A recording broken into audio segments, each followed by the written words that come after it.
नमस्कार, जय हिंद दोस्तों। एके सिविल एकेडमी इंदौर के यूट्यूब चैनल में आप सभी लोगों का मोस्ट वेलकम है।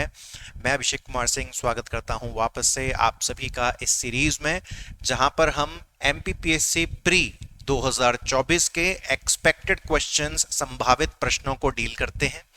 दोस्तों, इस सीरीज में पहले 20 लेक्चर ऑलरेडी हो चुके हैं। अगर आपने वो 20 लेक्चर नहीं देखे हैं तो उनको आज ही जल्द ही पूरा करें।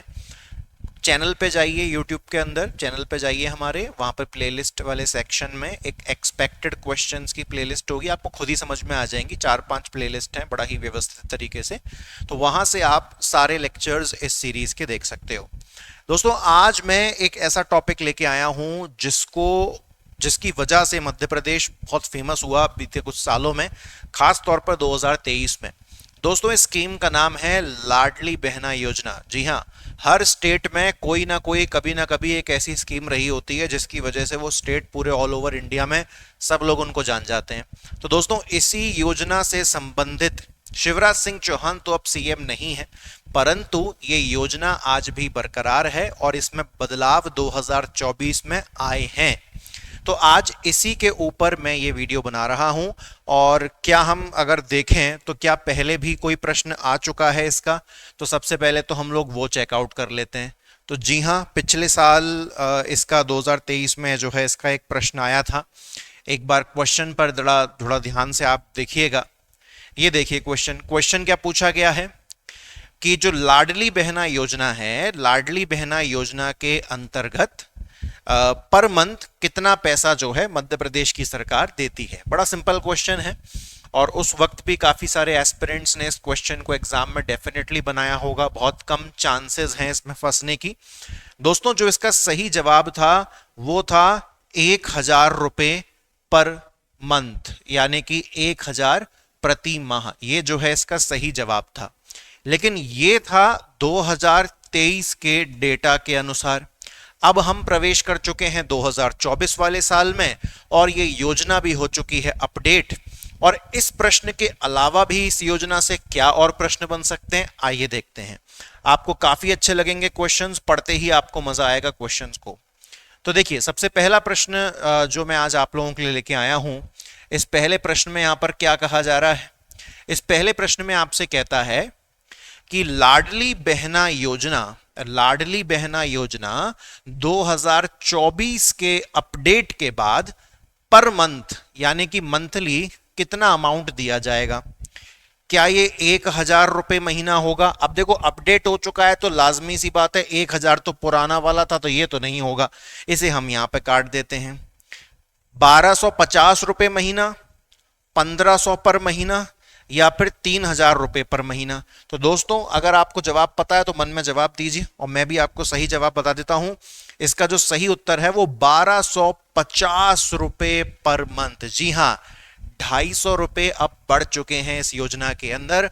और अब जो प्रति माह पर मंथ जो पेमेंट दिया जाएगा वो अब 1,000 रुपए पर महीना नहीं होगा, 1,250 रुपए पर महीना होगा। जी हां, और इस अमाउंट को कब तक बढ़ाते जाएंगे? इस अमाउंट को तब तक बढ़ाते जाएंगे, साल दर साल, महीने दर महीने, जब तक कि हाईएस्ट अमाउंट कहां तक नहीं पहुंच जाता, 3,000 रुपए महीना। यानी कि इस पूरी योजना की जो हाईएस्ट लिमिट, जो सीलिंग जिसे हम कहते हैं, जो सेट की गई है, वो 3,000 रुपए महीना है। इससे ऊपर नहीं जाएगी। आने वाले सालों में यहां तक इसकी लास्ट लिमिट रहेगी, बढ़ाते जाएंगे बढ़ाते जाएंगे बढ़ाते जाएंगे, 3,000 से ऊपर इसको नहीं लेके जाना है। ये आपको याद रखना है, ठीक है। तो 1,250 पर महीना ये अपडेट हो चुका है 2024 के अनुसार। देखते हैं तो और क्या प्रश्न बन सकता है। देखिए, चलिए और क्या प्रश्न बन सकता है, आइए देखते हैं। तो इसको मैं थोड़ा इधर साइड कर देता हूं। आओ देखो कि महीने की कौन सी तारीख को लाडली बहना योजना जो है, इसके अनुसार, इस योजना के अनुसार हर महीने की कितनी तारीख को खाते में पैसा क्रेडिट हो जाता है, मतलब खाते में पैसा आ जाता है लाडली बहना योजना के अंतर्गत। ऑप्शन सुने। हर महीने की पहली तारीख को आ जाता है क्या 1,250 रुपए, या जो भी मंथ का पेमेंट है, अब तो 1,250 ही हो गया। क्या हर महीने की 5वीं तारीख को लाडली बहना योजना का पेमेंट आ जाता है खाते में, या हर महीने की 10वीं तारीख को आ जाता है पेमेंट, या फिर हर महीने की 11 तारीख को पेमेंट आ जाता है? तो 1 तारीख को, 5वीं तारीख को, 10वीं तारीख को या 11वीं तारीख को, ये आपके विकल्प हैं। तो दोस्तों जो इसका सही आंसर है वो है 10th ऑफ एवरी मंथ। जी हां, हर महीने की 10वीं तारीख को लाडली बहना योजना के अंतर्गत पेमेंट डाल दिया जाता है। 10th जो डेट है उसको फिक्स किया गया है हर महीने। रिसेंटली जो हमारे नए मुख्यमंत्री हैं मध्य प्रदेश के, डॉक्टर यादव जी, उन्होंने रिसेंटली होली से पहले ऐलान किया था कि मकर संक्रांति आ रही है, होली आ रही है, हमारी बहनों को पेमेंट की जरूरत थोड़ा जल्दी पड़ेगी। तो इन 2 महीनों के लिए, मतलब ये समझ लो फरवरी और मार्च के लिए, हम 10 तारीख को पेमेंट ना देकर 10 तारीख से थोड़ा सा पहले ही पेमेंट दे देंगे, ऐसा उन्होंने कहा था। लेकिन इस योजना के अंतर्गत जो तारीख फिक्स है वो हर महीने की 10 तारीख को ही जो है इसका पेमेंट आता है। तो एक प्रश्न आपका ऐसे बन सकता है ना, ये भी थोड़ा हटके प्रश्न है लेकिन इंपॉर्टेंट है, आपको पता होना चाहिए। जरूरी नहीं है कि जैसा प्रश्न पिछले साल बना है वैसा ही बन जाए, टॉपिक भले ही सेम हो सकता है लेकिन तरीका बदल सकता है, नया डेटा आपसे पूछ सकता है। उसके बाद सुनिए एक और ये भी बड़ा शानदार प्रश्न है, क्या बोलता है? लाडली बहना योजना के लिए अगर आप एलिजिबल होना चाहते हो, पात्र होना चाहते हो, तो उसके लिए परिवार की जो इनकम है, परिवार की जो आय है वो कितनी होनी चाहिए? ऑप्शन सुने, 1.5 लाख से कम होनी चाहिए सालाना, 2.5 लाख से कम होनी चाहिए सालाना, 3.5 लाख से कम होनी चाहिए सालाना, या 4.5 लाख से कम होनी चाहिए सालाना।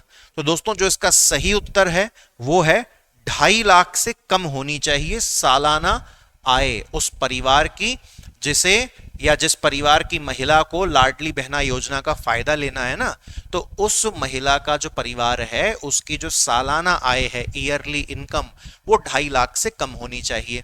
2.5 लाख से इनकम कम होगी तो एक बात तो ये सुनिश्चित हो जाएगी कि दूर दूर तक कहीं भी टैक्स भरने की जरूरत नहीं है। तो एक पॉइंट और याद रखना, अगर लाडली बहना योजना के लिए एलिजिबल होना है, पात्र होना है, तो परिवार ऐसा होना चाहिए जो टैक्स नहीं भर रहा है। टैक्स नहीं भर रहा है का मतलब ये नहीं है कि उनको टैक्स भरना है और वो टैक्स नहीं भर रहे हैं, ना जी ना। उनकी सालाना इनकम ही इतनी कम है कि वो टैक्स रेट के अंदर आते ही नहीं है। तो ये भी एक एलिजिबिलिटी क्राइटेरिया है कि आप आयकर दाता नहीं होने चाहिए, आप इनकम टैक्स पेयर नहीं होने चाहिए। उसी परिस्थिति में आपको लाडली बहना योजना के लिए एलिजिबल माना जाएगा, पात्र माना जाएगा।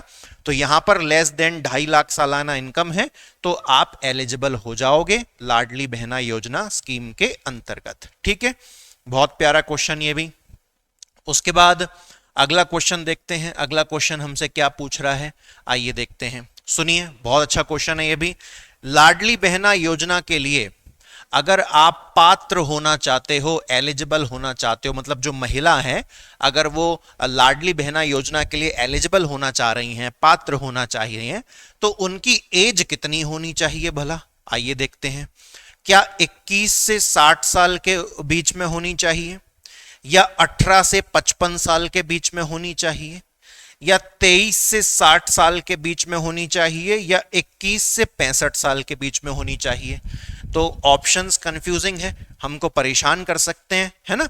तो दोस्तों देखिए, पहले जब लाडली बहना योजना चलती थी ना, तब उसमें 23 साल की उम्र से लेके 60 साल की उम्र तक की जो महिलाएं थी उनको कवर किया जाता था।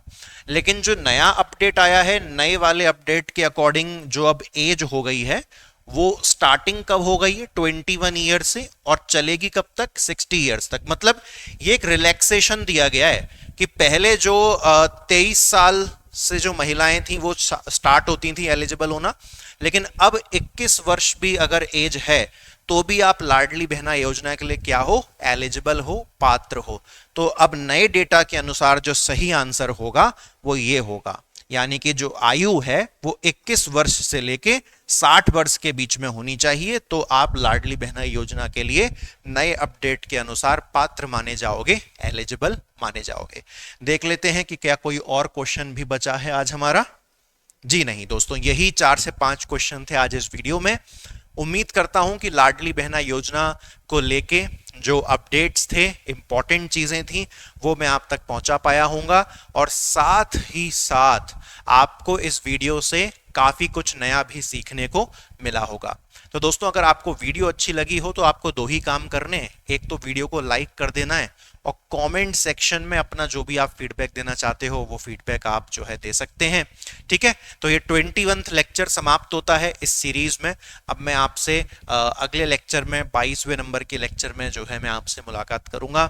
Thank you very much. जय हिंद, take care, God bless you all.